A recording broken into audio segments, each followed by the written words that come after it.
Hello, everyone. Welcome to another episode of the Benji-Sales live chat. It's so good to be back. It's so good to see everybody. How are you doing today? Sorry, the stream is about 10 minutes late. My workout today went longer than expected. I'm sorry. That happens sometimes. Sometimes I think I've got my workout timed out and then I end up pushing it further, and yeah, sorry, it completely screwed up my timing for the stream today. Can you let me know down in chat if everything sounds good, because we were having some weird mic issues last week where it was really quiet and I had to turn up the gain. I still have it up to where it was last week. Can you just let me know in chat, guys, if it sounds good, if everything's okay?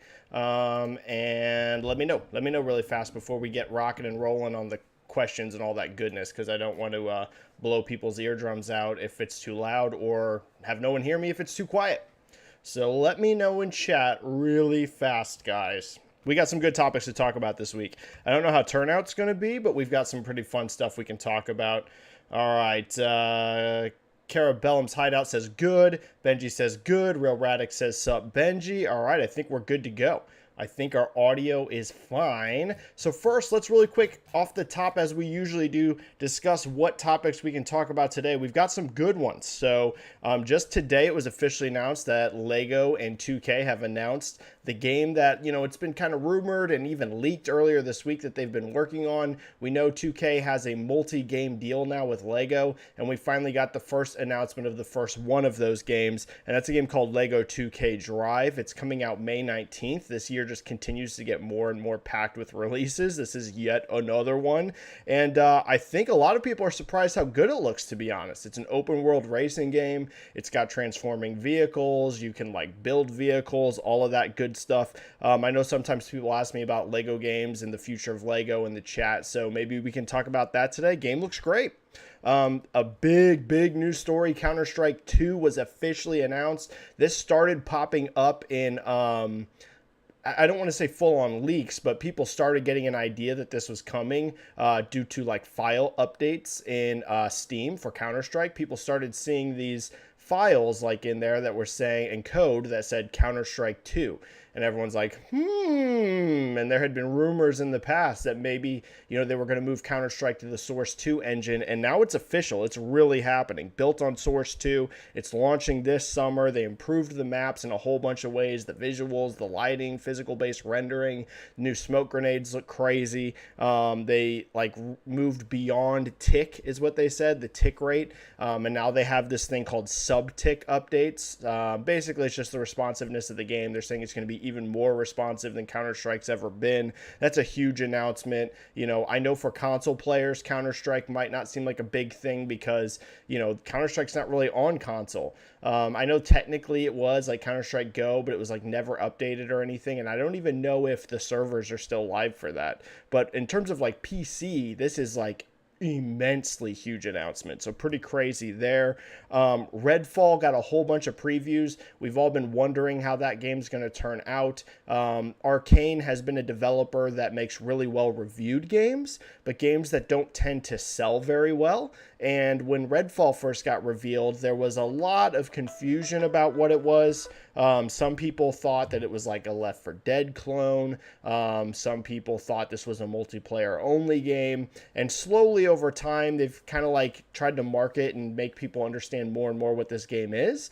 And the press got to go hands-on with this game. And the previews are mostly glowing. The only actual negative one I've seen is from PC Gamer, who, no offense to PC Gamer, but lately it kind of seems like it's their thing to be very negative. They've been one of the lowest outlets for reviews for a lot of games lately. So that was the only negative one that I have seen. And besides that, it was mostly glowing. So we can talk about Redfall if you guys want after these previews, if you're more excited for the game, if you think it's going to perform well, etc., etc.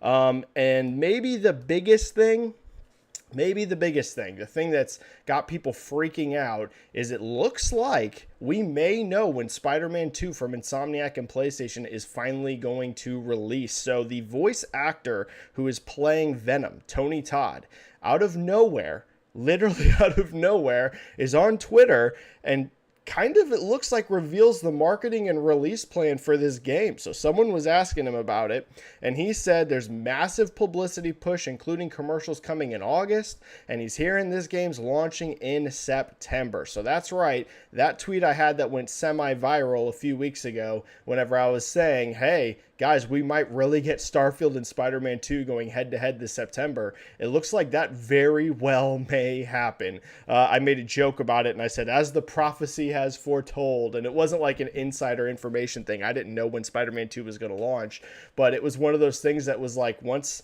Starfield got that September date, in my mind, I was wondering, I was like, the first Spider-Man launched in September, and it sold massively well there. I wonder if they'll try and repeat that with Spider-Man 2, and guys, it looks like it might be happening. So we could talk about that if you guys want, what it means for Starfield, what it means for Spider-Man, PlayStation, if you believe Tony Todd or not, etc., etc. And there's just two more really quick brief notes I'm going to give off the top. Sorry, it's been a really good news cycle this week, so I'm about to get to your guys' comments and questions. Just hold on for just a sec. We found out Atomic Heart has passed 5 million players in 3 weeks. This is a huge success for a game like that, and it's also one of the most successful single-player launches ever on Game Pass. Now, I had some people commenting and saying, hey, Benji, this isn't 5 million players on just Game Pass. This is across all systems, so how do you know it's one of the biggest single-player launches on Game Pass? Because not all 5 million are Game Pass, and that's absolutely true, right? Some of these are on PC, some of these are on PlayStation, etc. But the main way I know it's one of the most successful launches on Game Pass is A, how it's ranked on the Game Pass charts consistently, and B, all you have to do is go back and look at total players for other single player games that got launched on Game Pass. For example, this is much higher than what A Plague Tale Requiem hit. That game was like 1 million players, I think, in about 2 weeks. Might have been like a week and a half or 2 weeks or so for A Plague Tale Requiem. We've gotten player updates for a lot of games that have launched on Game Pass. Not everyone, but this, out of the ones that we've got numbers for, it's one of the highest in terms of total players. And that Plague Tale number was 1 million across all platforms as well. It wasn't 1 million on just Game Pass. So Atomic Heart's doing very, very well in general, and it's also doing very well on Game Pass. And then the last piece of news I'm going to highlight really quick, Remedy Entertainment has come out, and I've been asked on this chat, is Alan Wake 2 still going to happen this year? And I said, the last time I was asked this, I think I was asked by Samuel Tolbert, and I said, you know what? I honestly think that it is going to still make it, because in January, my brain's not working. Oh my goodness, one of my favorite people in the industry. The head of Remedy. Guys, let me know. Let me know in chat. My brain is literally not working. I've post-workout brain going on right now where it's not working. Sam Lake, I remembered before you typed in chat. Sam Lake had said in January, he had tweeted out and he said 2023 is going to be a big year. I'll give you a hint why. And it was a picture of Alan Wake 2. And I was like, if he's tweeting that in January, must be pretty confident. Well, Remedy continues to state that they are very confident. They said in their investor update, they said Alan Wake 2 is in the full production phase. In 2022, the game was coming together on all fronts and will be ready for its highly anticipated launch in 2023. So Remedy continues to double down that Alan Wake 2 is really going to hit this year. You guys know I'm a huge Alan Wake fan, so that makes me very, very happy. And anyone else out there looking forward to the game, I mean, Remedy is very confident, it appears, that it's going to happen, because they've reiterated now twice this year that it's still coming. In January, Sam Lake said it was, and just now Remedy said yet again that it's coming. So it looks like it's going to happen, guys. Okay. Let's get rocking. So if this is your first time ever as part of my live chat, the way it works, it's a stream, it's a show, it's 100% driven by you. Your comments, your questions, you just drop them down into chat, and we talk about the latest news in the video game industry. There's going to be 2 ways to do that. First of all, of course, there is the free method. You just type a question of whatever you want. It pops into chat, and I get to as many free questions as I possibly can. If you want to guarantee that I get to your question, the way to do that is going to be the super chat option. Type a donation of whatever you want. It alerts me, and I get to super chats immediately. As always, don't feel pressured or obligated to donate in super chat. It's just a way to help support me in the channel and also guarantee that I get to your question. No real housekeeping notes. We're good to rock. We're good to roll. We're good to get going. Thanks for showing up today, everybody, and let's go. We'll be going for over an hour today. I don't know exactly how long I do have to work, but we'll be going for over an hour, probably 1 hour and 20 minutes, something like that. All right. We have one super chat kicking us off the top. And that is going to be from Benji. Hi, Benji. Tom Henderson was suggesting a possible Spider-Man 2 in September could be linked to the new PS5 model without disk drive. Thoughts? Yeah, this wouldn't surprise me. Wouldn't surprise me at all. So for anyone that's missed it, Tom Henderson has actually leaked 2 upcoming PlayStation platforms. So first of all, there is this no disk drive model. There's a lot of wondering about exactly what this means. The main reason I think that this thing exists, if it really does, which I'm inclined to believe Tom Henderson on this because he's doubled down multiple times on it. The the main reason I think it exists is to make it easier to manufacture the console, because right now Sony has to actually manufacture 2 different SKUs. So there's the diskless PS5 and there's also the one with a disk drive, right? Either way, those are not actually the same console. Yes, the GPU and all of that are the same, but the actual chassis, the plastic, the way it's designed, they're 2 different things. Whereas this diskless PS5, it's one SKU. Now, I'm sure they're still going to have the option where you can just buy it with the disk drive, but this thing just attaches. So they can just do that in the box and ship it like that. And the ones that are diskless, they just don't include that attachable disk drive, right? And now they're only making one PS5. That probably makes manufacturing way easier, and it also makes it cheaper. So that's the main reason why I think this thing is going to exist. It's just to bring costs down and also make it easier to make these PlayStation 5s. Now, Spider-Man coming out at the same time wouldn't shock me at all. In fact, I could totally see a bundle. PlayStation, it appears this generation is going to be pretty bundle heavy. They did it with Horizon Forbidden West. They did it with God of War Ragnarok. It seems that is going to be a bit of a strategy for Sony. Now, we know they've bundled games in the past, right? They've bundled Uncharted games. They've bundled The Last of Us games, Horizon games, a bunch of games. But it seems they're going to be, I would say, more aggressive than usual about it this gen. They bundled Horizon pretty fast. They bundled God of War super fast. So I won't be shocked at all if we see some sort of Spider-Man bundle at launch with this new console, if it's really going to be coming at the same time, right? This is just if Tom Henderson's reporting here is accurate. But it seems that that's a bit of a strategy for Sony this gen, is we're going to really bundle first-party games pretty heavily. I've talked about on this chat a lot. It costs them literally nothing to do that. It costs them $0.00. Well, I guess technically, maybe it costs them 50 cents because they got to put that coat of paper in the box because it's always a digital copy. But that's about it. They're the publisher. They're the developer. They're not paying anyone to put these games in there other than the very, very, very minute cost of printing a piece of paper with a code on it. So I wouldn't be shocked, Benji. I wouldn't be shocked if they do this. We'll have to see, but I won't be surprised. All right, super chats are cleared. That was the only one for now. So let's get rocking on your guys' free questions. Cameron Swear, if you had to guess, what do you think Nintendo does for the second half of the year? I don't see them leaving those months empty with how consistent they've been. Cameron, it is a fantastic question. I am, out of PlayStation, Xbox, and Sony, I'm actually the most interested strategy-wise right now in Nintendo, and that is because they are so late in their console cycle, and I'm so interested to see when and where and how they're positioning this next platform and how that affects software.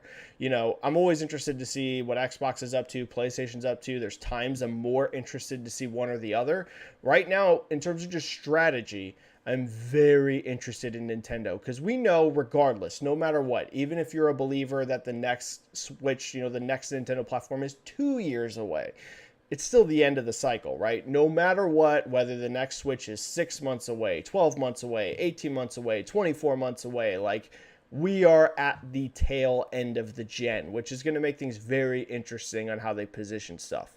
So, dude, I'm still, Cameron, of the opinion that a new Nintendo console is coming next year. I keep saying I have no idea if that's going to be early in the year, if that's going to be the very end of the year. I keep saying I think it's a very bad idea if they wait longer than 2024 to release a new Nintendo console, because I think sales are going to slow down incredibly hard in 2024.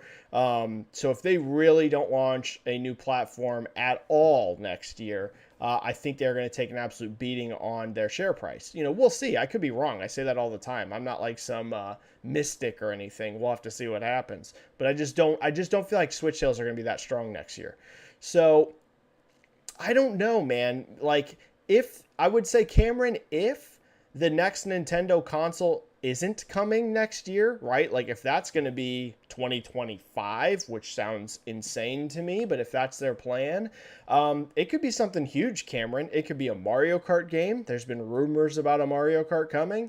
It could be a 3D Mario. It could be, who knows? I would say if there is really no new Nintendo platform next year, it's going to be something huge, Cameron, because they still have a lot of life they have to, squeeze out of this Switch right now. So it'll be something massive. I have no idea. If there really is going to be, like I think, a new Nintendo platform next year, my guess is it's not something as big as a Mario Kart or 3D Mario or anything like that. It could be these rumors of like an F-Zero remaster. It could be maybe Metroid Prime 4. We're going to have to see what happens with Metroid Prime. This game's been in development forever, and it's still not out. I'm not sure, Cameron, but we'll have to see. I think it really depends on how far away the next Nintendo platform is. That's really going to depend on what the holiday season games are.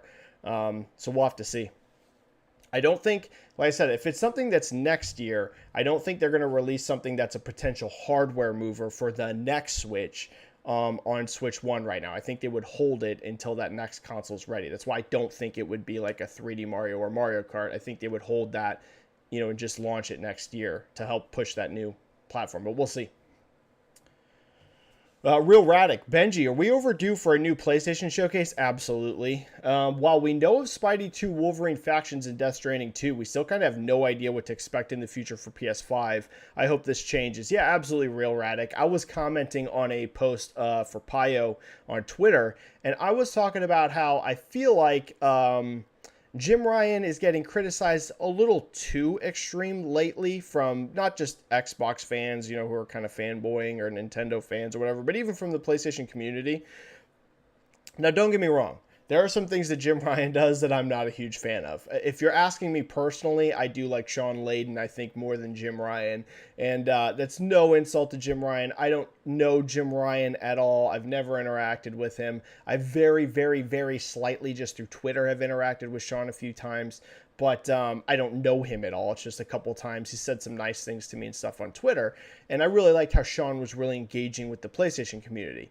But the one thing I think Jim gets criticized a little too much is that, like, he is still like driving the PlayStation brand to massive success. If you look at PlayStation 5 sales right now globally, they're just absolutely insane. If you look at who's doing a better job of guaranteeing consoles get manufactured between Xbox or PlayStation, it's by far PlayStation. They're way manufacturing more platforms, so he's doing a good job with supply lines and stuff there. They're finding some success on PC. So whenever I say I feel like Jim Ryan's being criticized a little too much, that doesn't mean I think he's above criticism. Like I said, there's some stuff I don't like.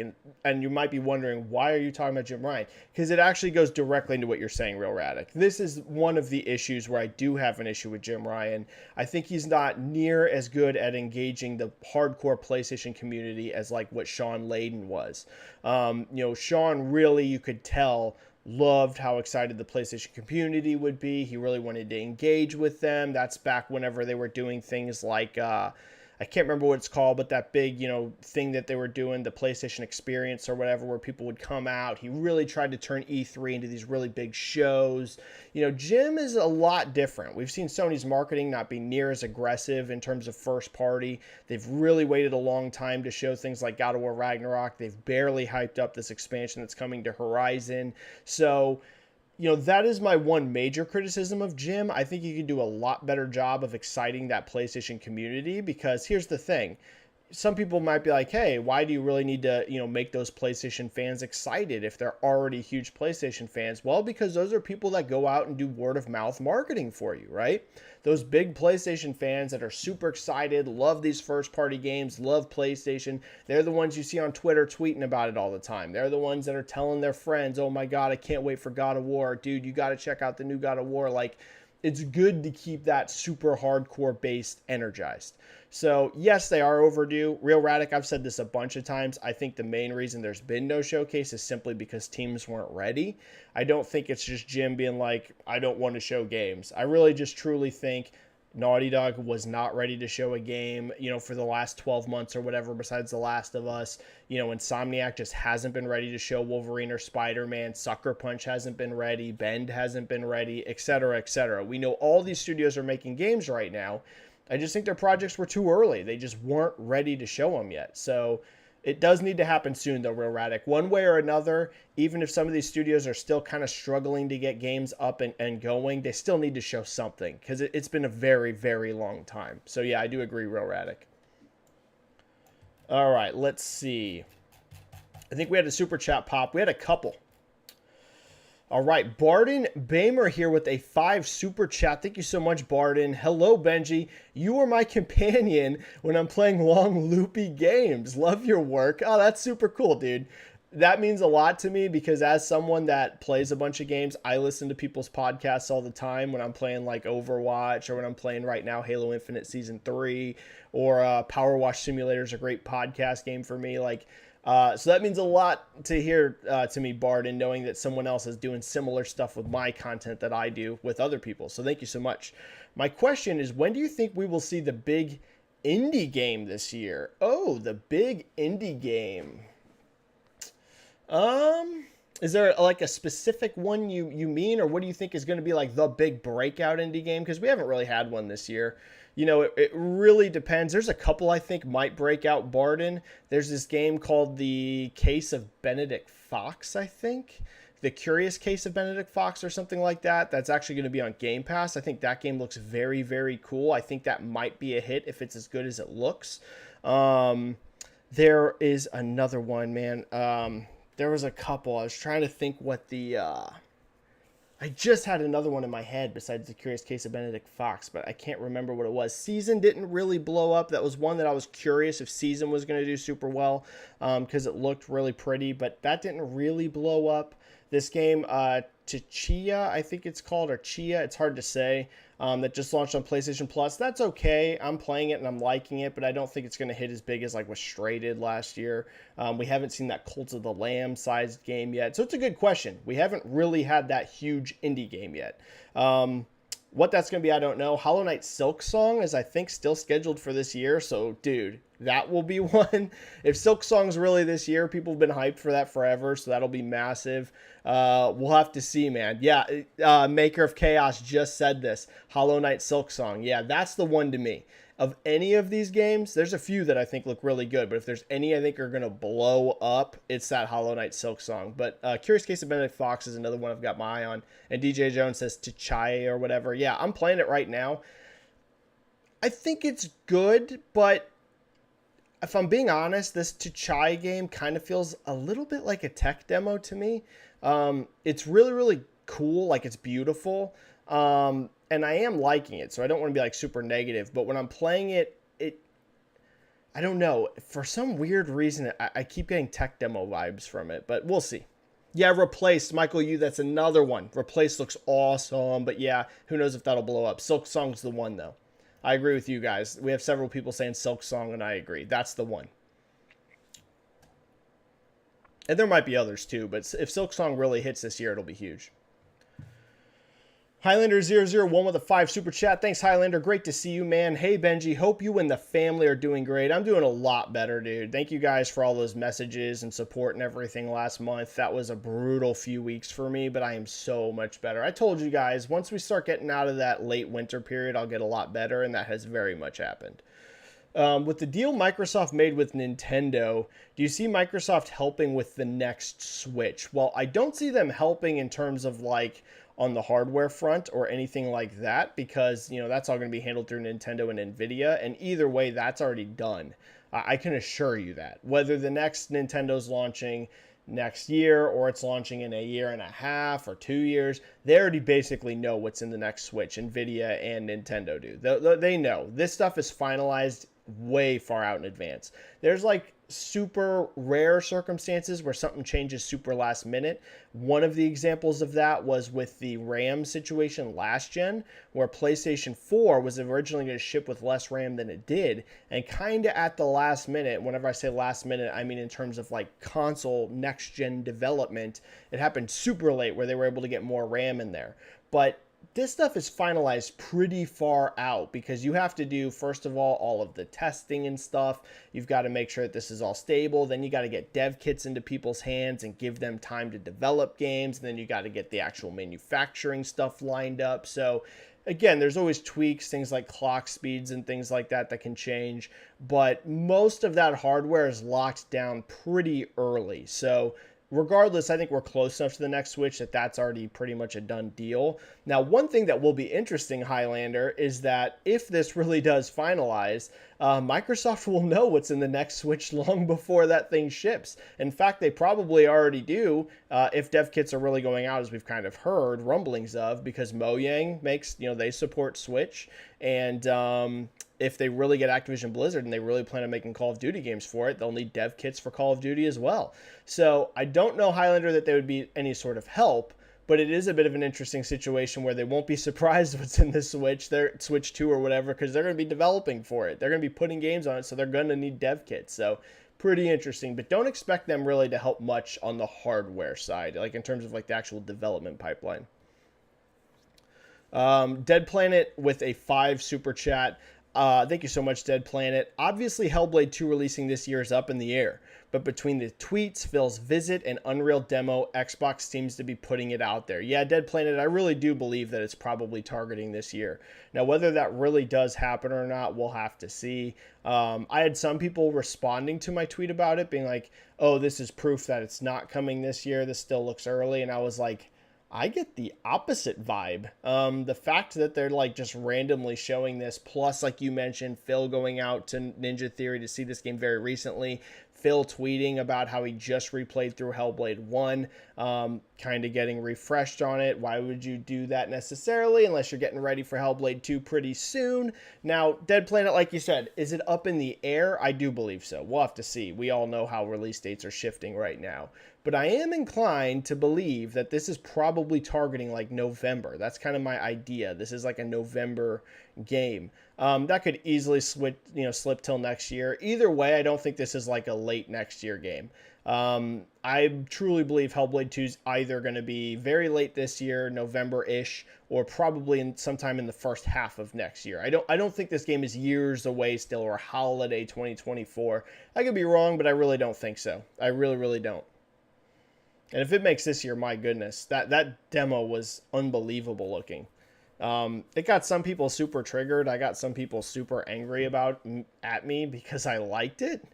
Stuff's weird, man. I'll be honest. I can't understand that sort of mindset. No offense to anyone, but I just like games and I like awesome looking games. And yeah, when I was talking about how awesome I think it looked, definitely some PlayStation fans were not happy at me about it, but I don't really care. But it was weird how upset some people got.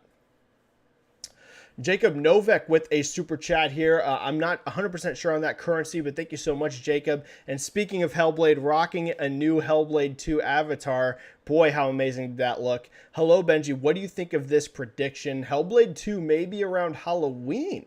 Forza possibly in November, and January's Contraband or Avowed. Pretty interesting prediction. Here's what I'll say. I personally don't think that Hellblade 2 is going to be around Halloween only because Starfield, but it still could be. Sweden. Oh, cool. Greetings to you in Sweden. I love seeing people from all around the world in chat. It's literally one of my favorite things that we can all interact like this. So greetings to you in Sweden, Jacob. Now, like I said, my only wondering is I feel like Microsoft's not going to put anything in October, whether that's Forza or whether that's Hellblade or etc., simply because Starfield. Because what is the Starfield date again? It's early September, so it is possible. What is the Starfield? I mean, it'd be a great Halloween game. That would be a great one. Because, Hellblade's a little scary, to be honest. It's not like a straight-up horror game, but it's definitely creepy. Like, there's no doubt about that. Oh, Jacob, I would say if they are targeting this year, you're not crazy. I mean, Starfield is September 6th.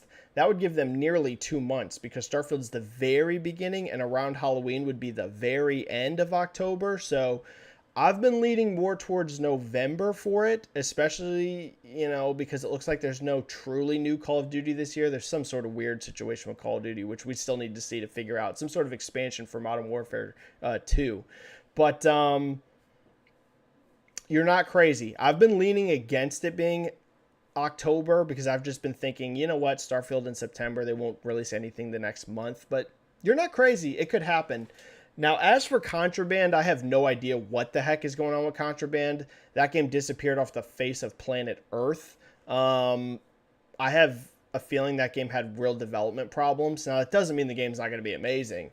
But I would say the fact that whenever even the original teaser was like pretty low-key even for a teaser. Like, a lot of times, even with like a CG teaser, like let's talk about the Avowed teaser, that still gave you a bit more of an idea about what the game was. You saw the hand and like casting magic and a sword and stuff, so you could kind of be like, oh, okay, I can kind of see what this is.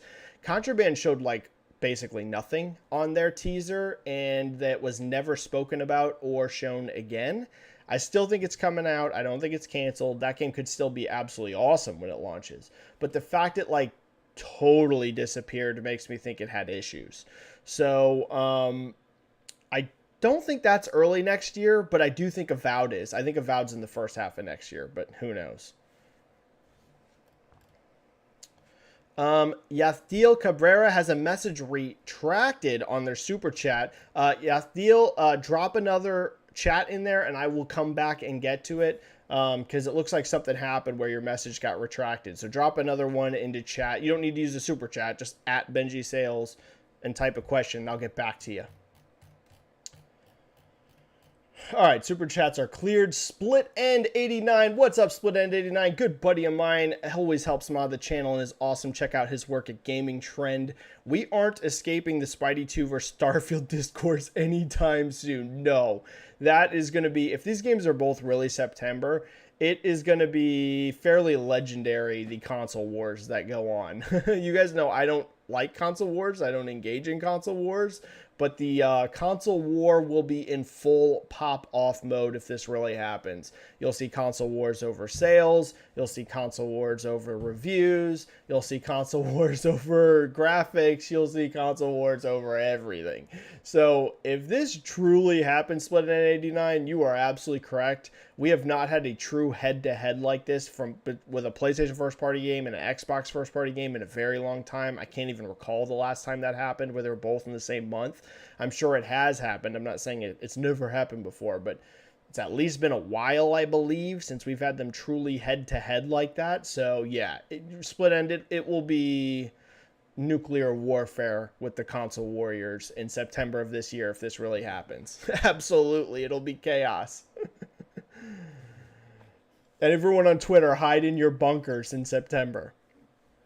Not DQ. Hi from Algeria, Benji. Ah, sweet. We had someone from Sweden. Now we have someone from Algeria. Thank you so much for being in the chat, not DQ. Ramadan Mubarak for everyone. I apologize if I pronounced that wrong, but yes, everyone that is, what's the word I'm looking for? Practicing Ramadan right now. Yes. And I apologize again if I pronounced that incorrectly. It's funny seeing actors don't know how secretive the gaming industry is. Yeah, this is hilarious. And I actually even tweeted about this because I had someone ask me, this whole Spider-Man situation totally reminds me of Death Stranding 2. And for anyone that missed what happened there, I had someone comment on my tweet about this Spider-Man situation. And they were like, is he just out here breaking NDA? And it reminds me so much of Death Stranding 2 because for anyone that missed it, for a lot of people, the Death Stranding 2 announcement at the Game Awards was like this huge surprise. It wasn't to me at all because Norman Reedus leaked this game months before it was announced. I don't even remember how long. I think it was a while. I think Norman leaked this thing like 6 months before they announced it. He was doing an interview with, I think, GQ or someone.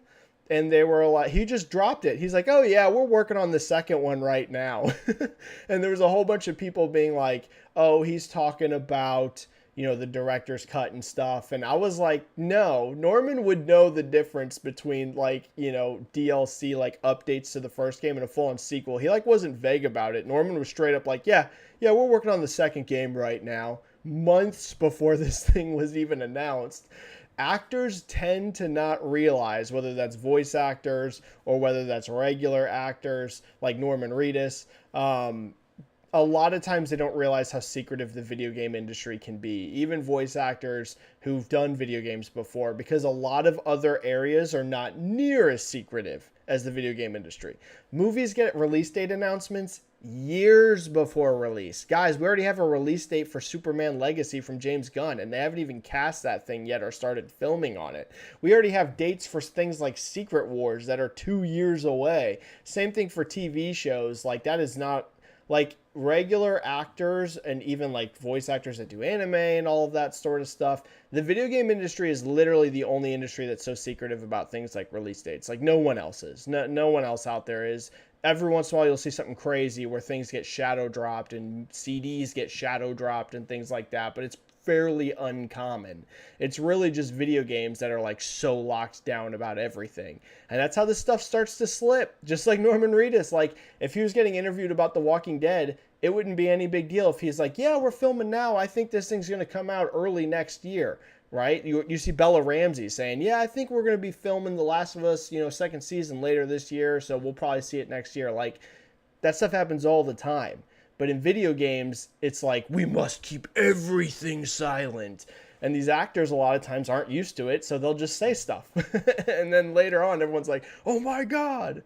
So we'll see. Again, maybe the actor here for Venom, Tony Todd, I think is his name, maybe he's, wrong. I doubt he's wrong, considering he literally said he was told this. He didn't say, I think.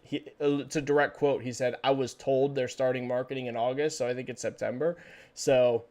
it happens, and it is pretty funny every time it happens, just like the Norman one, where he's just like, yeah, we're making Death Stranding 2. I'm working on it right now. 6 months before it's announced. I think we had a super chat drop. We did. We got Highlander001. Thank you, Highlander. That's your second super chat with a 5 here. I see Spider-Man 2 with better sales, but Starfield will have longer legs. Your thoughts? Yeah, it's a great question. This whole debate between Spider-Man 2 and Starfield is going to be fascinating to watch. I really don't know how it shakes out. Part of me believes that Spider-Man 2, like you, will have higher true sales, because I think a ton of people, both on PC and Xbox, are going to be playing Starfield through Game Pass. I expect that you're going to see a massive influx of Game Pass subscribers in September. That's the sort of game that's going to move subscriptions. And it's still going to sell a ton on Steam. It's still going to sell a bunch of copies on Xbox, but I do kind of agree with you, Highlander. As of now, we'll have to see what happens closer to launch, that raw sales numbers, just copies sold, that Spider-Man 2 will probably be higher, let's say launch month, than Starfield, or launch week or whatever. But I still think Starfield's actually going to have more players than Spider-Man 2, because so many people are going to engage with this through Game Pass. We just had a dev leak again that Game Pass is over 30 million. One of the people at Arcane just did this in an interview with IGN France. He was talking about it. He said, yeah, there's 30-something million Game Pass subscribers. So it looks like they're over 30 million. This is the second time someone said 30 million recently. So Microsoft hasn't made that announcement, but it appears that they're over 30 million now. That's going to impact sales numbers. Microsoft themselves have even said Game Pass has started to cannibalize. So that's just my prediction right now. We'll see how things go. I think Spider-Man 2 sells more units, and Starfield has more players, but we'll have to see. It's hard to know for sure. They're both going to be gargantuan. Like, either way, Starfield's going to be a mega hit. Spider-Man's going to be a mega hit. It's going to be interesting to see how it shakes out. Dead Planet with a 5 super chat. I think that's your second one. One more on Hellblade 2. Sorry, chat. No, it's all good. The hype for Hellblade 2 is palpable. Twitter blew up yesterday over Hellblade. But is it really out of the question for it to drop earlier than Starfield? Would open a window for Forza as well. Dead Planet, I do think that's unlikely, just because I think they would have showcased it more recently if that was going to be before Starfield. Like, I feel like that would have been really highlighted at like the Developer Direct earlier this year, or even at E3 last year. I think Microsoft kind of always knew that this was going to be a late 2023 game. If it's this year, I don't know. But let's say it's really releasing 2023. I think Microsoft and Ninja Theory knew that that was going to be late in the year, which is why it skipped E3, why it skipped this developer direct earlier in the year. So Dead Planet, if it's really coming this year, I do think it's late. I think it's going to be October at best or November. Definitely feels like it's an awards play type of game. Like the first Hellblade got a bunch of awards. This is the sort of game that could totally win a bunch of awards. And as we know, Xbox isn't, I love Xbox, but they haven't been really having these award contender type games for quite some time. There are some, like Forza generally wins like best racing game and stuff, but I mean these like cinematic games that get like the acting nominations and wins, and get like the game of the year wins and the action adventure wins. Like Microsoft hasn't really had that sort of stuff. Hellblade 2 is totally the game that could get awards attention. And a lot of those awards type games you see launched late in the year, whether it's October, November, something like that. So I would say Dead Planet. I think it's super unlikely it's before Starfield, but we'll see. I'm inclined to think if it is this year, it's October or November. All right, super chats are cleared again. Thank you guys so much.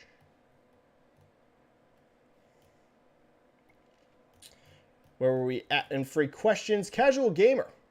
Hi, Benji. I am extremely sorry for bothering you with my Marvel license question. I am just a worried Marvel fan. I love Marvel games and want more Marvel games. Never meant to bother you. Hope you forgive me. Casual Gamer, you didn't bother me at all, man. You could ask me about Marvel games every single chat if you want. I can't promise you that I'll give you a long answer every chat, but hey, being passionate about something, that's never going to bother me. The only things that bother me are when people are jerks. Like, besides that, dude, you ain't going to bother me. Literally, the only times I get bothered are when people are just, like, ultra-aggressive insulting. I don't understand that behavior. You will quite literally never see me do that on Twitter. I think that it's ridiculous that people feel so comfortable insulting human beings the way they do online. I think it's absolutely crazy that people just think it's okay to say the sort of stuff they do. I get insulted every single day. It's in every 365 days a year, 7 days a week, I get insulted. And, I've grown a thick skin towards it, but that's the only thing that's going to bother me. Besides that, like, in terms of, like, annoy me. Other than that, no, dude, there's nothing wrong with being passionate. I totally get it. I can't promise I'll give you a long answer every time, but you can ask about whatever you want, man. The point of this chat is to be interactive. That is the whole point. In fact, speaking of interactive, let's do the first poll. We haven't done any polls yet. All right, let's do our first poll of the chat. And I'm going to ask, first we'll do Spidey, okay? Do you believe Spider-Man 2 will launch in September? Let's see, guys. What do you think? Do you believe? Do you believe it's happening? This will be a fun question. We'll do another one, too. I have another poll in mind. All right, here we go. It's a simple question. Yes or no? Do you think it's going to launch in September? Do you believe Spider-Man 2 will launch in September? Boom. Pop it into chat. All right, there's your guys' first poll. We'll get another one as well, but there's your guys' first poll. And like I said, I've got another one in mind as well. So we'll do another chat poll later. I like the polls. They add a more interactive, feature to these chats. Hamish Lee Ford, hello Benji. Hope you are doing great as always. How massive do you think Counter-Strike 2 will be? Can it pull a new highest peak player record, overtaking PUBG with 3.2 million? What a fantastic question, Hamish Lee Ford.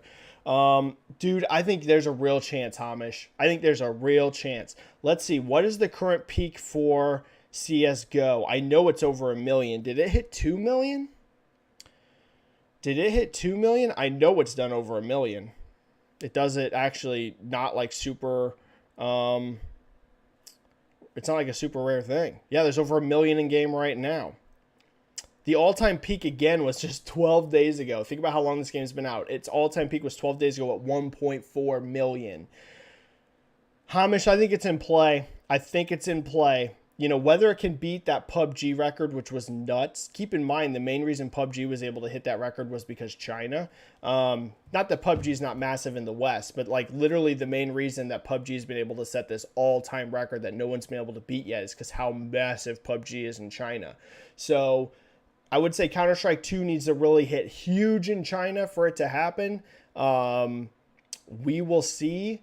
But I'll say this, Hamish, I don't think you're crazy to think that it could happen. It's going to be over 2 million. I feel confident in that. If CSGO, as old as it is hitting 1.4 million concurrent players as recently as 12 days ago, it'll do over 2. If it can hit 3 plus, we'll have to see. No game's literally ever done it but PUBG. So it's hard for me to go that aggressive and say it's a lock because you're talking about the biggest record of all time, right? Anytime you get into that conversation, it's a bit difficult to say it's a guarantee. But I will say I feel very comfortable, Hamish Lee Ford, that we're going to see over 2 million for sure. That could be 2.5, 2.7, who knows? I'll be shocked if it's under 2 million. And you never know. That PUBG record could be in play, dude. It very much could, Hamish. It's going to be gargantuan.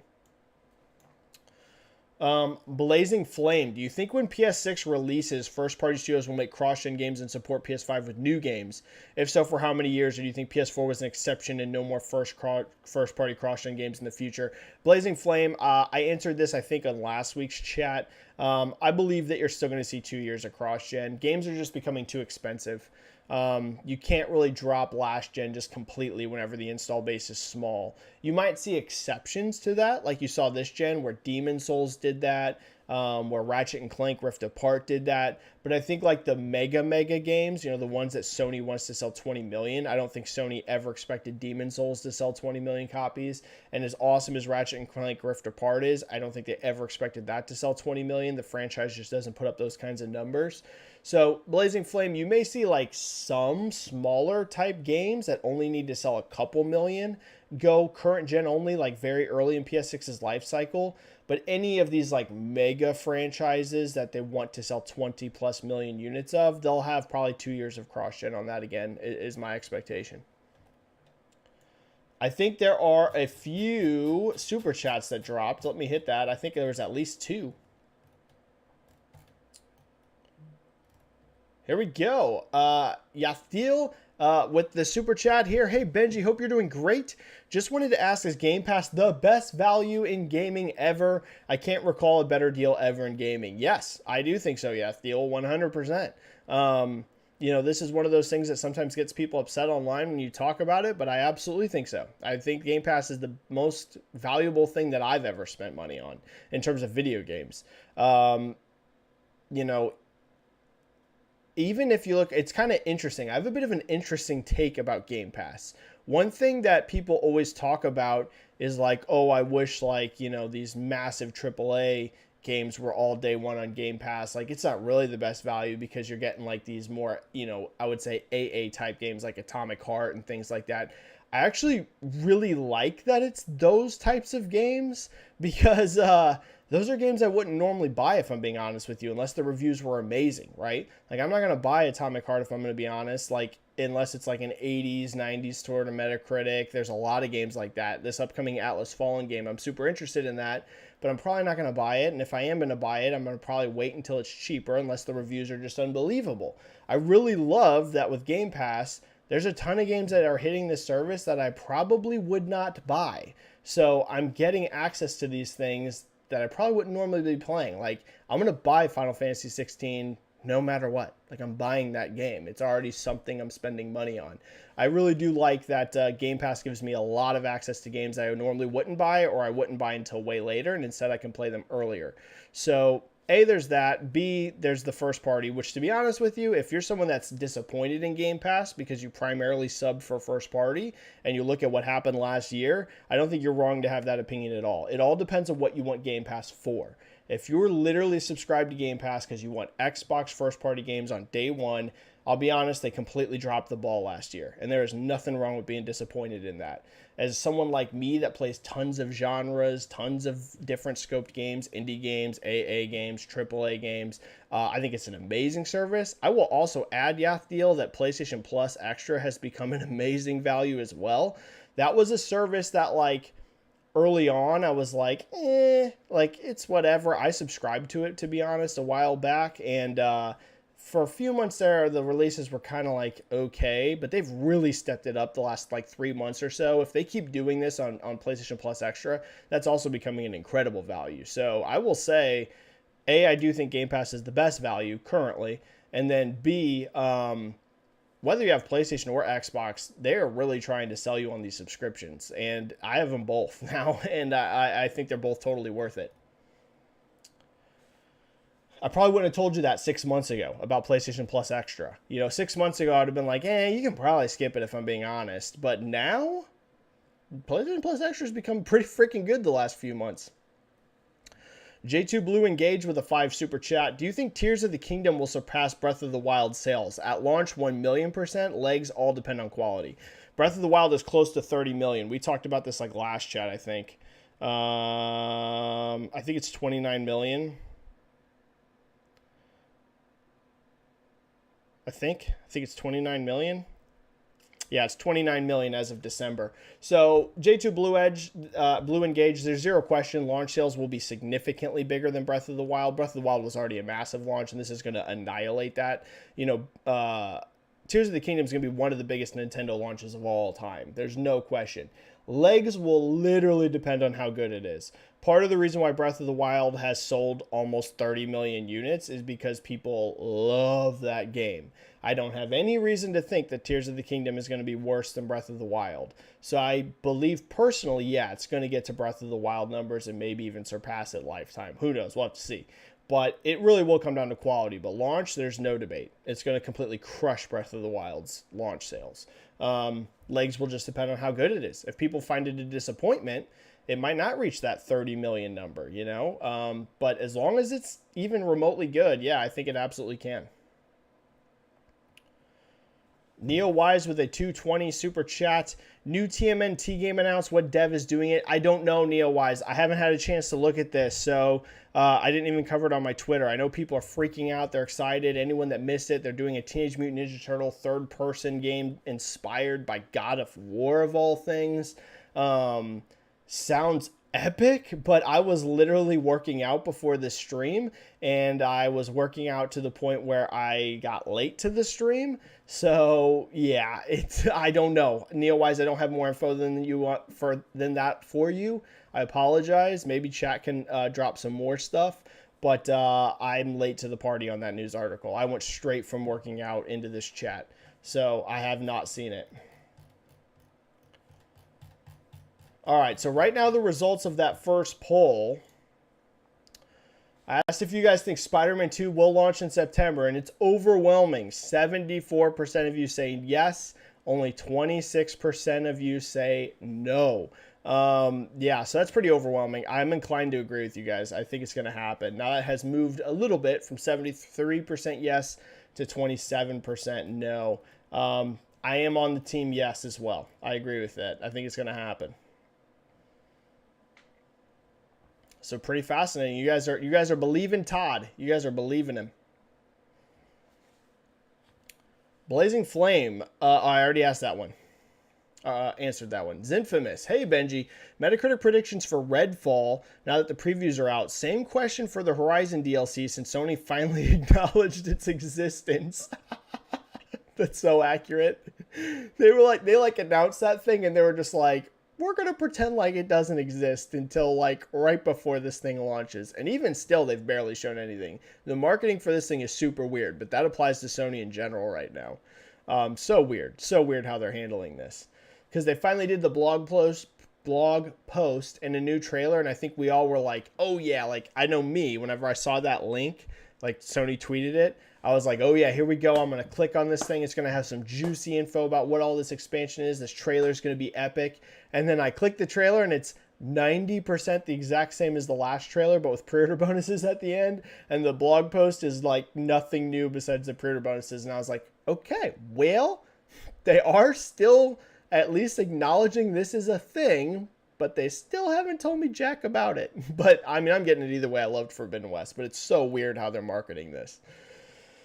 So my personal expectation for Redfall reviews, okay, as positive as these previews are, I have said multiple times, I don't think this is going to be a Game of the Year contender. Who knows? I think it was God is a Geek, I think, did their preview, and they called it a Game of the Year contender. I personally don't think that's going to happen.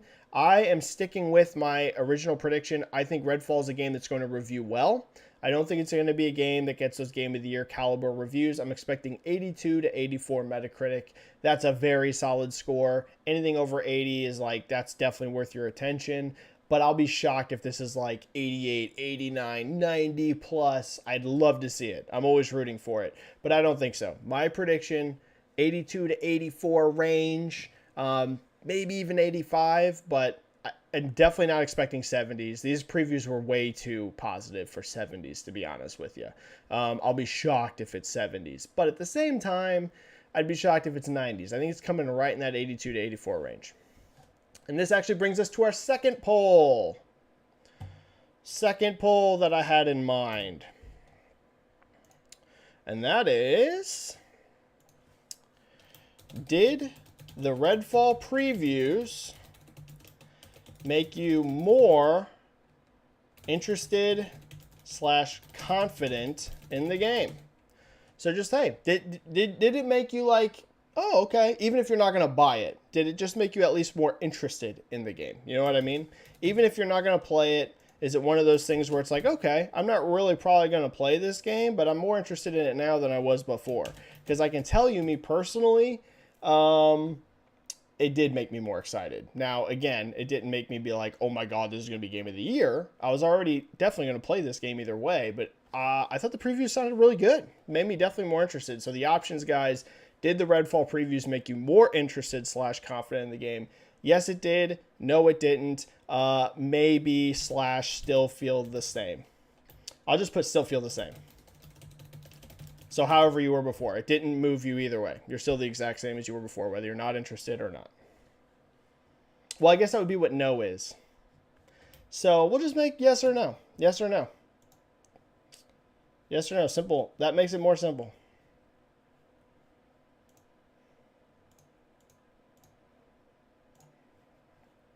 There we go. Okay. Let's go back to your guys' questions.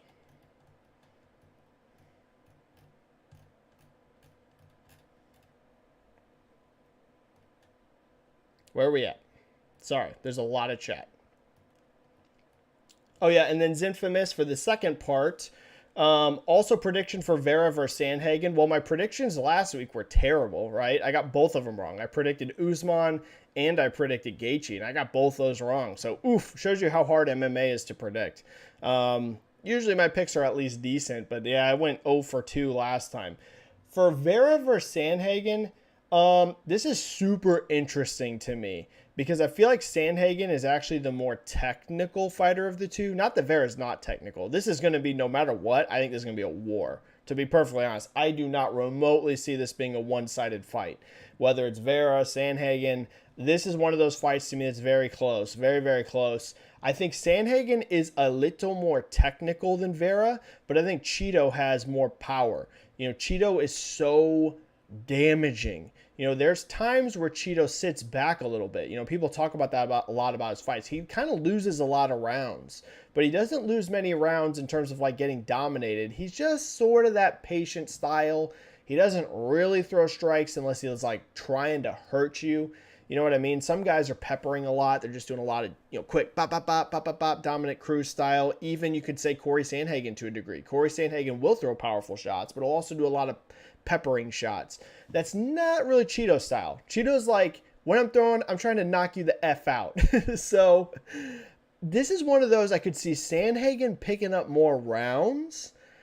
I'll tell you what, if this goes to decisions, Infamous, I think Corey Sandhagen wins. I do think he'll win because I think he'll get more rounds. If this ends in a finish, I think it'll be Cheeto. I can't really see Sandhagen finishing Cheeto Vera. I know he's got crazy finishing ability, but I'd be surprised if he could finish Cheeto. I'll pick Vera by finish in the 4th round. That's what I'll predict. A late finish for Cheeto Vera, but I could be wrong. I'll say if it goes to decision, I really feel confident it'll be Corey Sandhagen if this goes to decision, because I think Cheeto's just a little bit too patient, and Sandhagen has way more output, and that'll win him a lot of rounds. But we'll see. I think we had a super chat drop. Let me hit that super chat.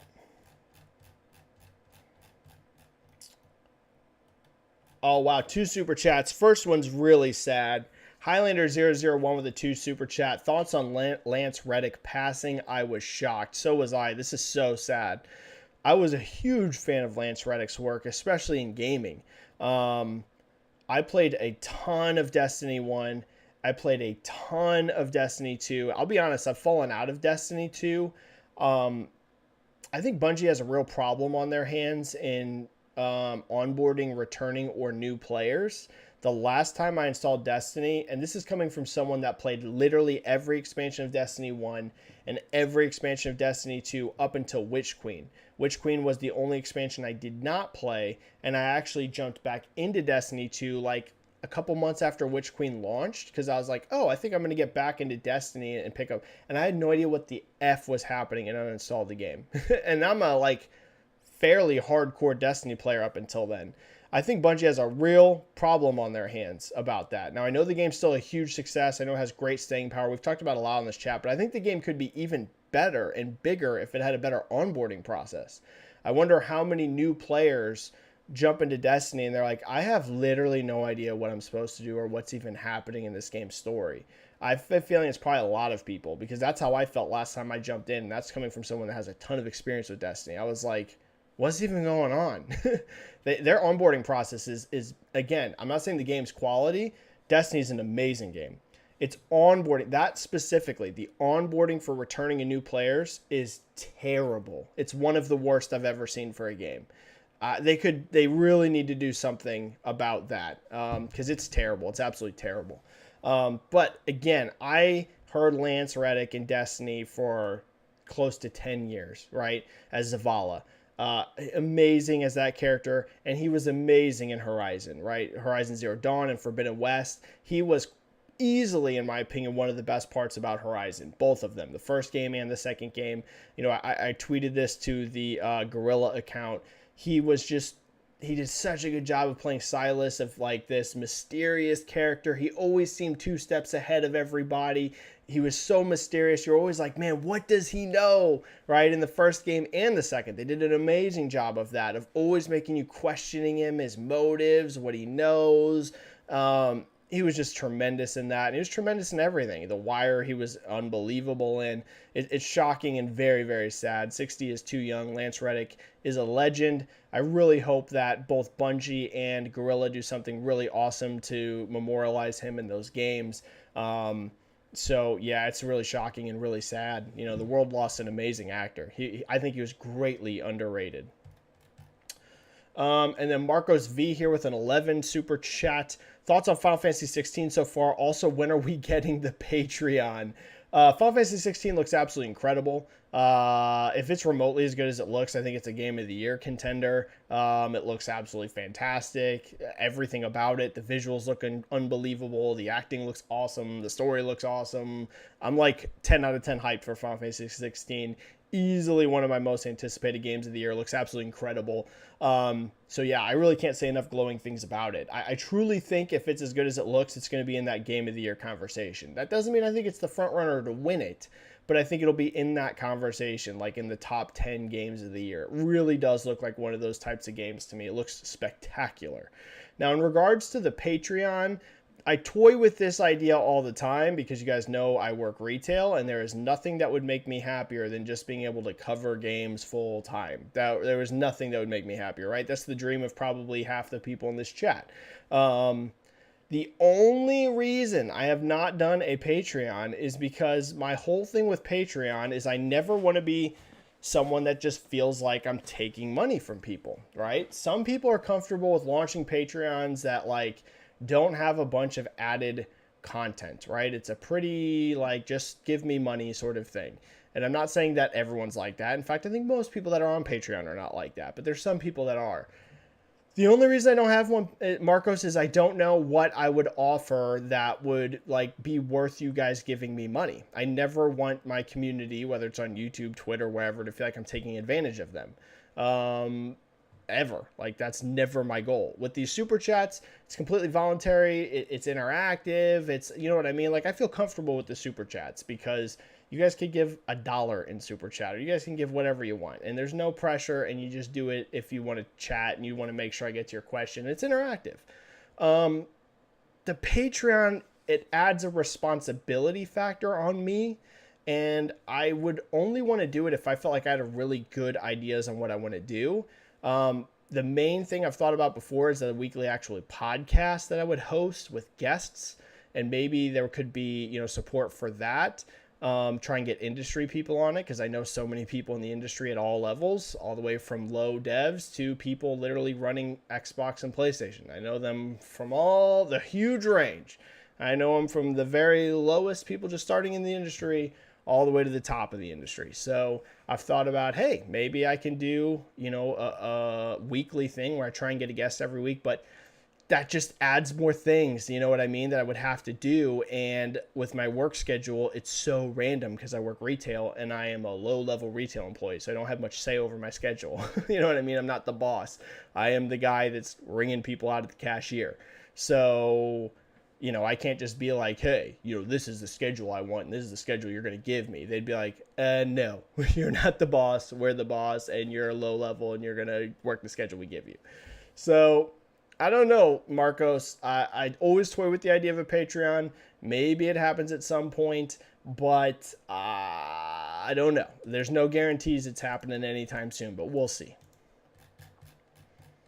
All right, super chats are cleared. I'm going to go for about 15 more minutes, guys. 15 more minutes and I'm out.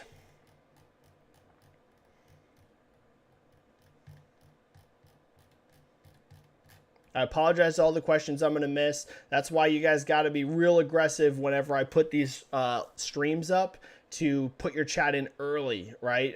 Hit that bell. If you're subscribed to me, I never talk about hitting the bell or whatever, but the chat always has way too many questions for me to get to. I usually can only hit the ones that like get entered in before the stream even starts. You guys got to be real aggressive about getting in there as soon as the stream goes up. So I apologize to everyone I'm going to miss, but I'm still got about 15 minutes. Gamefire Cribadeer? I know I always say that wrong every time. I know. What do you think the score will be for Redfall? Oh, I already said that. 82 to 84 is my guess. And what are your thoughts on the fake outrage that a PS5 version of Redfall was in the works that's now scrapped after the buyout? Have a good day. Yeah, I had some people, one person specific, freak out on me over this because I wasn't tweeting about it. They said I was an Xbox fanboy, which is, to me, crazy.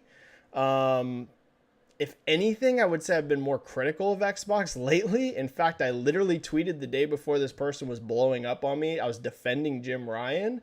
I tweet positively about PlayStation all the time. I was a little caught off guard how aggressive this person was about it. They were even like digging through like ancient post histories of forums, I guess I was on, like over 10 years ago. And they were like, you were definitely a fanboy. You can't hide your past. And I'm like, maybe I did a little bit of that, because I'll be honest, I might have. It's been so long I don't even remember. But I've been on the internet and on forums. Like, I'm an old head in the gaming community. And like, I was on forums like when I was a teenager, legitimately teenager. When I was like 16, 17 is when I first started posting on forums. So I'm like, yeah, dude, maybe I said something dumb, you know, over 10, 15 years ago. But like, I don't console war at all. All you have to do is look at my Twitter account. I've had it for years. I don't console war on it. And I had some people blowing up on me because I wasn't covering this. And they were saying like how I was trying to protect Microsoft. It's funny. I could literally show you in my Discord. The reason I didn't really cover it is, to me, it's like a non-story. Starfield was in development for PlayStation as well. Like, this isn't shocking. You guys should 100% expect that. Of course they were making a PlayStation version. Why are people surprised by this? Now, you could be not happy about it, right? You could be like, man, I wish Xbox would have never bought Bethesda. I wish Starfield was coming to PlayStation. I wish Redfall was coming to PlayStation. I think those opinions are completely fine. Just like there's people that want Final Fantasy 16 on Xbox, right? It's literally the same situation. The thing that I was caught off guard by about this story was how many people acted shocked. I was like, of course this was in development for PlayStation. That should have literally been the most obvious thing to you in the world. Every single game that was in development at Bethesda was being in development for PlayStation. I'm telling you that right now. Indiana Jones was in development for PlayStation. Now, whether Indiana Jones is going to come out on PlayStation still, I don't know, because that's a bit of a weird one since it's a licensing agreement. But, like, duh. And I'm not saying duh to be, like, insulting. I'm saying, like, this should in no way surprise anyone. Bethesda was a third-party publisher. Why would they not be making a PlayStation version of Redfall prior to the acquisition? Of course they were. We know that Starfield was as well. So that's literally the whole reason I didn't cover it, because I was like, I saw the tweet about it, and I was just like, oh yeah, that makes sense. I mean, of course it was. So was Starfield. And like I moved on with my day, and then like later it was blowing up, and people were like, oh my God, I can't believe this. Why aren't you covering it? And I was like shocked. I was like, I thought it was a non-story. Like, honestly, when I saw it, my reaction was, this is a non-story. So, I don't know.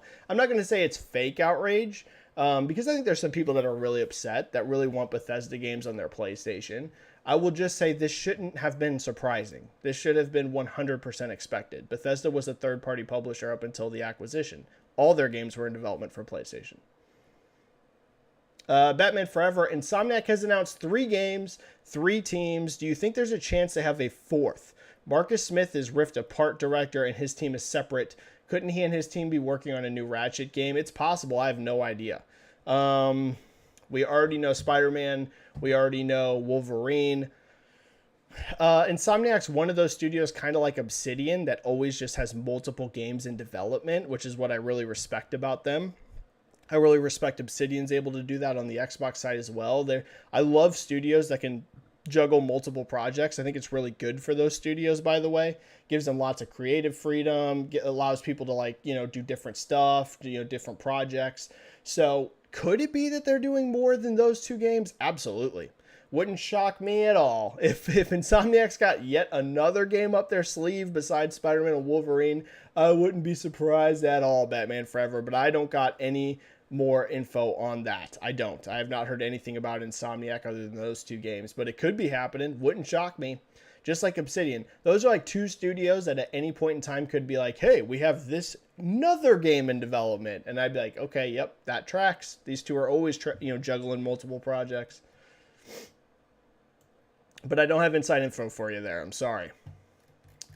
I think we had a couple super chats coming in late. I'm trying to squeeze in as much as I can to the chat before we leave.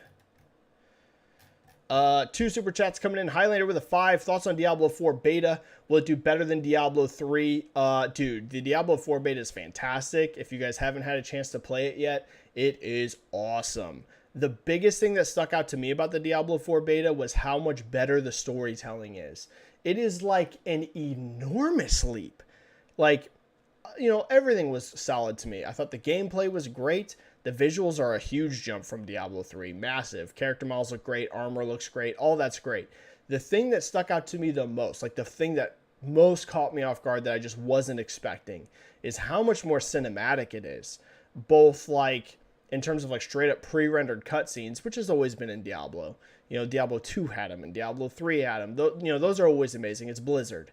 But even the in-game way they do it, the camera angles, and like they'll like do these more extended in-game cutscenes, not just the pre-rendered stuff, but these longer in-game cutscenes that are very cinematic and stuff. It's great. Diablo 4 is going to be massive, dude. This game's going to be huge. Bigger than Diablo 3, I do think so. I truly think it's going to be bigger than Diablo 3. This thing is like, and the beta is a tiny slice of the game, and it's months before it comes out. Keep in mind, this game's going to be way more polished by launch. We're playing this in March, and that game don't launch until June, and betas are always an older build, like always, because it's going to be whatever your most stable build is. You never do a beta like for any game that I've ever heard of, at least, where it's like, whatever the thing that we have right now, we're just throwing that out there. You always get a stable beta build first. And you could even be, past that, but it's just, you're still tweaking way more stuff. So the fact it's as good as it is, with months of polish left, and this probably isn't even the most up-to-date version of the game, yeah, dude, Diablo 4 is going to be sick and huge. George Corona III with a 10 super chat. Talk about the survival horror resurgence. Absolutely, George, and thank you for that super chat. Resident Evil Saga, Silent Hill 2, Alan Wake 2, Alone in the Dark, Slitterhead, etc. Why do you think it's making such a comeback after all these years? Sales guesses. It's amazing to see horror coming back. I love horror games. Easily one of my most favorite genres. We had, and here you didn't even include Dead Space. Dead Space Remake appears to have sold well, reviewed massively. Resident Evil 4 has insane reviews, and that's going to be giga gargantuan. Silent Hill 2, the hype is insane. You know, you have people saying how, you know, they don't trust Bloober and Bloober sucks and all that sort of stuff. But let me give you a stat here. Let me give you a cool stat.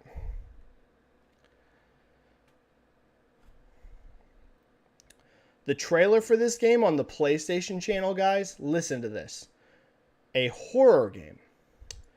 The Silent Hill 2 teaser trailer on the PlayStation channel is at 7.4 million views. Guys, for any game, that's pretty crazy, to be honest. Over 7 million views on a trailer is gargantuan. For a horror game, that is insane. That is insane.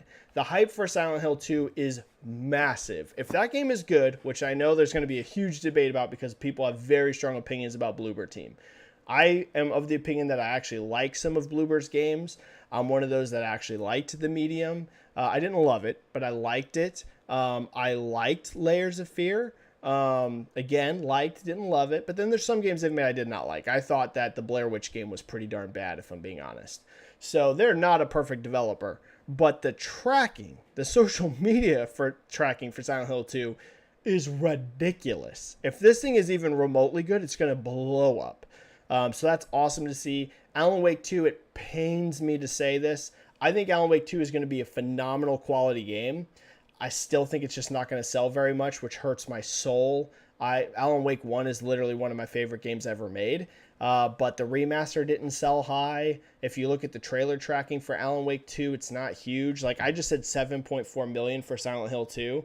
Let's look at Alan Wake. Alan Wake 2 trailer.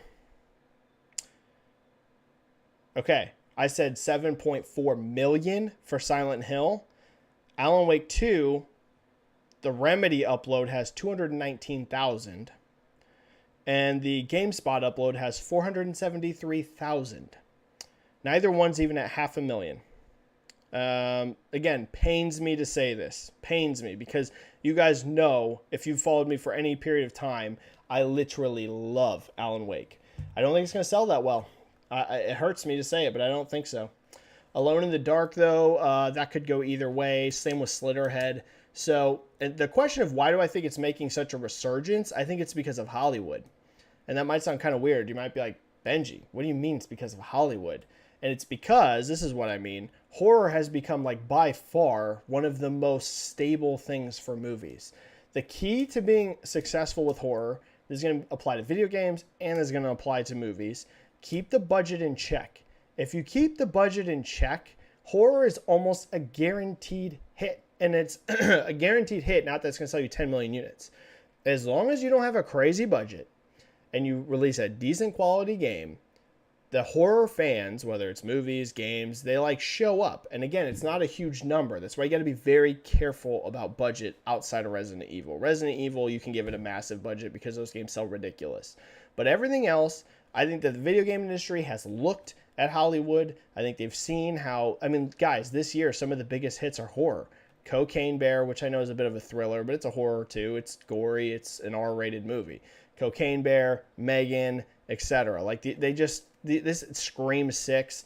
You could go down the list pretty much every year. Horror is a super stable thing. And I think a lot of people in the gaming industry probably look at that and they're like, hey, we should be greenlighting horror. Not huge budget horror. That's what the industry needs to be careful of. But smaller, tight budgeted horror games, yeah, I think it's almost a guaranteed success rate as long as it's a decent game and you don't have a crazy budget for it. All right, a few more questions and I got to go. We're down to the last, 8 minutes. Yoda Soda, Benji Boy, EA Star Wars exclusivity deal ends in 2023.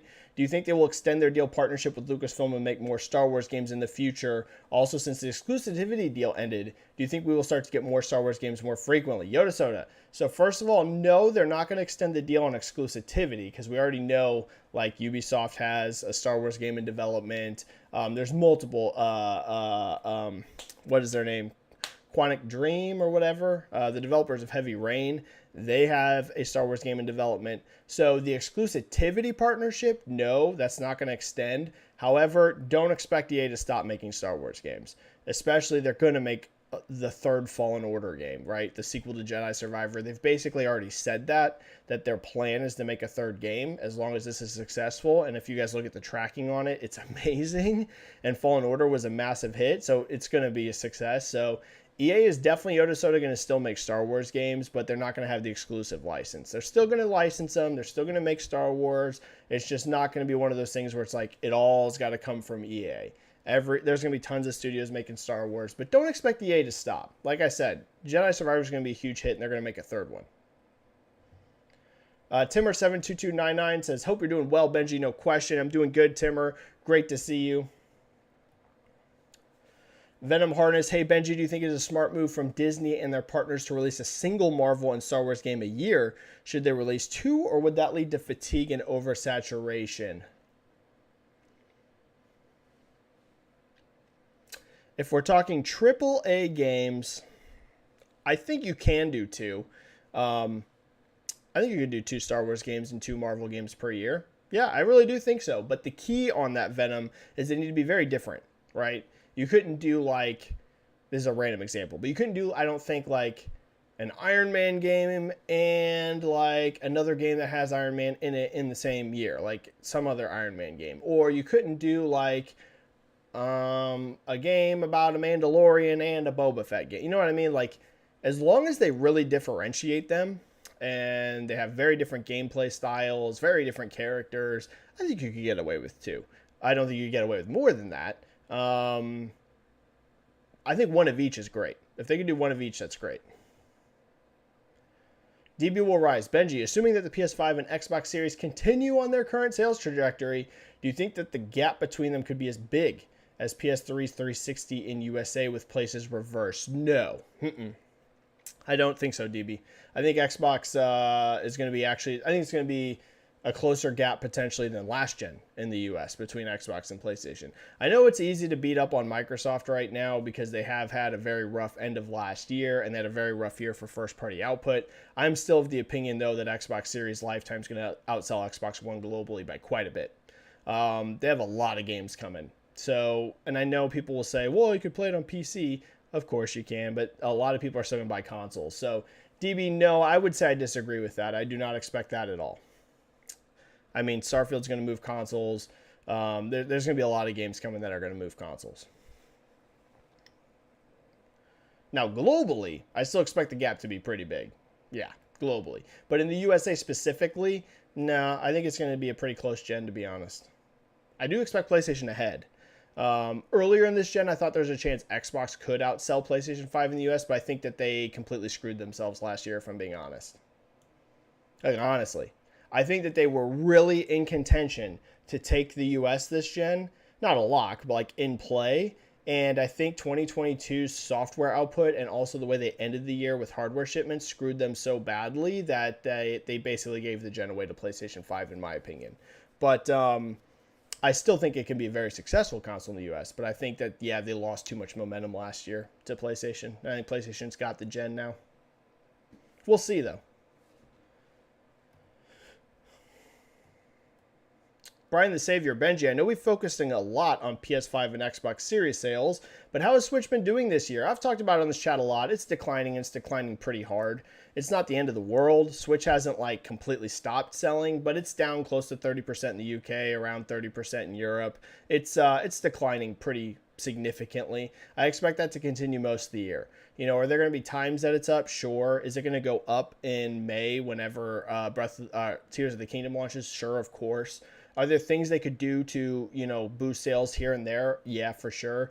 But like it's declining. That's why I'm saying if there's no new Nintendo console next year, I think Nintendo royally screwed up. I think they're going to take an absolute beating on share price next year if there's no new console, because 2023 is already sliding, and I think 2024 is like going to be a more precipitous fall than 2023, and it's again only because saturation. It's not because Switch sucks and Nintendo's not releasing good games. It's like they already have such a massive install base, they're going to start running into a wall. It's just going to happen.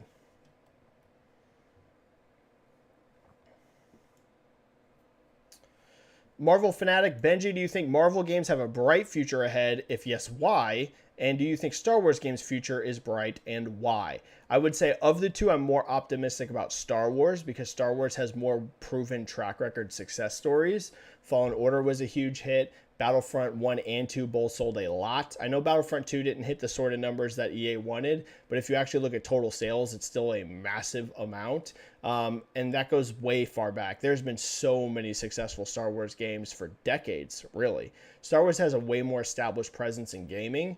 So I would say Star Wars, yeah. Star Wars is going to have a lot of successes moving forward. They have formulas that work for that. Marvel, I'm way more mixed on. I am not of the opinion that some are, that like no one can find success with Marvel. Some people think that Guardians and like Street Fighter vs. Capcom Infinite, not Street Fighter, Marvel vs. Capcom Infinite, and things like Midnight Suns prove that like you can't do it and it's really only Spider-Man. I disagree with that because I keep saying, if you look at those games, Marvel's Guardians of the Galaxy had horrible marketing prior to launch and its quality was actually a surprise. Like people were like, wait, this game's good? If you go back and look at forums and look at tweets and look at stuff before Guardians came out, it was nearly universally negative. So I'm not shocked it didn't have a huge launch because people thought it was going to be really bad. And then Guardians came out and they're like, wait, what? This game's good? No one thought this game was going to be good. So, and the Midnight Suns, just look at the genre. It's a turn-based like card abilities game. That was never going to be big. And people didn't like Marvel vs. Capcom Infinite. So Marvel, I'm like mixed. Let's see what happens. Wolverine needs to do really well. This Iron Man game needs to do really well. This Black Panther game needs to do well. Of the two, I'm more confident in Star Wars since we have more proven track record of success, but we'll see. Jason Benjamin, what's your thoughts on Herman as head of PS Studios and Jim as head of PlayStation? Do you think they are doing a good job? What improvements do you want them to make? Talked about this a bit earlier. Herman, I think, is the right guy for the job. Jim, I think, is good as well. The problem with both Herman and Jim is neither one of them are extremely personable. Sean was very personable, and so was, oh man, who was the guy before Sean? I'm forgetting his name now. I can't believe I'm forgetting his name.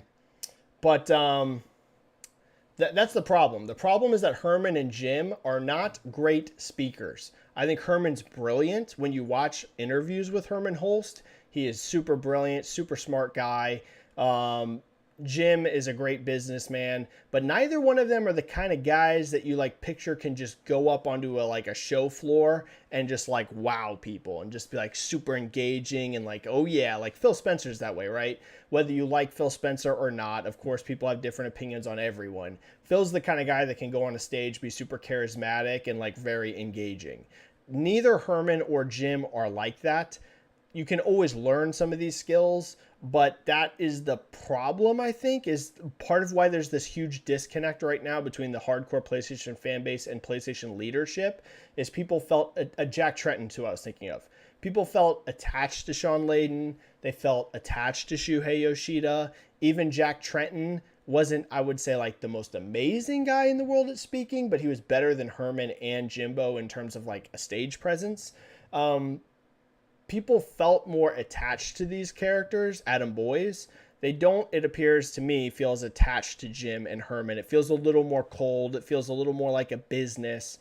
So my advice to Sony in terms of like that area is they either really need to work on that, like Jim and Herman need to really work on being engaging to people, or they need to find someone to be kind of a spokesperson for the company. I think I gotta stop. I love doing these chats, but like I'm coming down to the wire for work. Let me make sure there's no super chats. There is. All right, I'm gonna get this super chat and then I gotta go. The poll.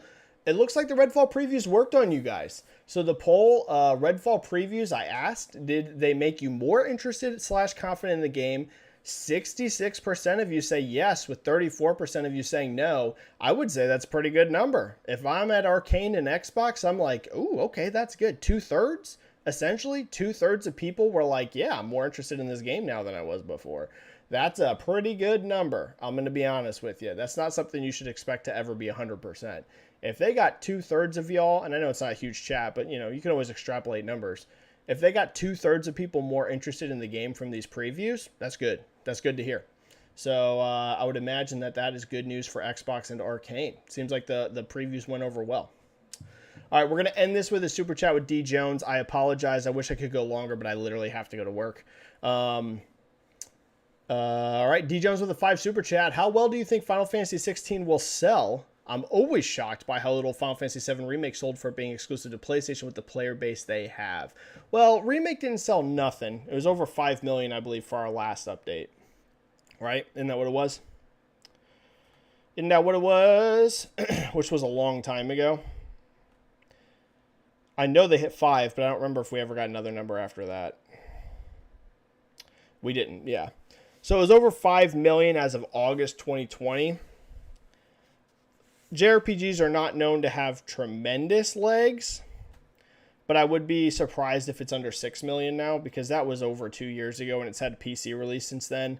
So I would say Final Fantasy VII Remake should be at least at 6 million units. Could even be higher, but I would say at minimum Remake is at 6 million whenever you factor in the PC release. So honestly, for a JRPG, that's tremendously good. Now I know that for a lot of AAA games, it's not massive.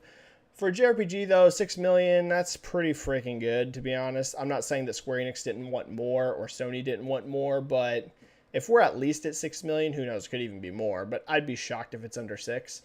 That's pretty darn good for a JRPG. Now, Final Fantasy 16, though, is going to be more action-heavy, and it also, I think, might be a little less intimidating for some people that had... I don't know, it's a great question. Man, because part of me is like, I feel like 16 might appeal to Western players a little bit more than like other Final Fantasies, but man, Final Fantasy 7 has such a storied history.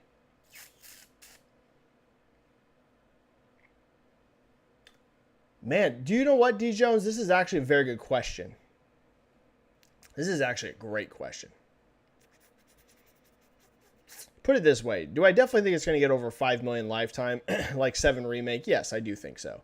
Is this going to hit like Final Fantasy 15 type numbers, though? Is actually a freaking good question. People underestimate how much Final Fantasy 15 sold. That's like one of those things that like people just don't talk about. That game sold ridiculous. Yeah, it sold over 10 million copies. For a JRPG, that is fantastic. That was also, however, multi-platform. 16 has no announced PC release. They've basically said it's going to be quite a while before it comes to PC, and it's also completely skipping Xbox. D. Jones, what I'll say, I definitely think Final Fantasy 16 will hit over 5 million lifetime. I am very cautious on thinking this can hit 10 million plus like 15. I'd love to see it, but 10 million for a JRPG is fantastic. Again, people underrate how well Final Fantasy 15 sold. And also, yeah, I mean, 15 did have Xbox, and it's not going to be a massive portion of those 10 million sales, but it probably did sell 1 million on Xbox. I don't know if we ever got a platform breakdown, but I would think it probably sold 1 million on Xbox lifetime. And 1 million's not nothing, right? That's not zero sales. So that's what I'll say, D. Jones. I know it's not an exact answer, but I really need to see how this game does. But I would say over 5 lifetime, but I have a very difficult time of thinking it can hit that 10 million number that 15 hit, unless it's just like colossally good. Like people are just raving about it. It's getting Game of the Year nominations. That sort of thing maybe can change things around, but that's tough. That is tough. All right, guys, I got to call it there. I apologize. I wish I could go way longer, except for like I have to go to work. I'm not off today. If I was off, I would still stream for like another 30 minutes because we have so many good questions, but I have to go. Thank you everyone who showed up to the chat. Really appreciate it. Like the video if you haven't. It helps the YouTube algorithm. Subscribe to my channel if you haven't yet. We do one of these chats every single week. We will be back next week talking about the big news in the industry. Follow me on Twitter if you're not already. I'm Benji-Sales on Twitter. That's where I'm the most active. That's where you'll see me the most. And I'm going to go, guys. Stay safe. Play some games, and I will see you either here on YouTube next week, or I will see you here on Twitter very, very soon. I got to go. Have a great day, everyone. Thanks for the questions. Thanks for the super chat. Thanks for the support, as always, and I'll see you guys later. Bye. Bye, bye, bye, bye, bye, bye, bye, bye.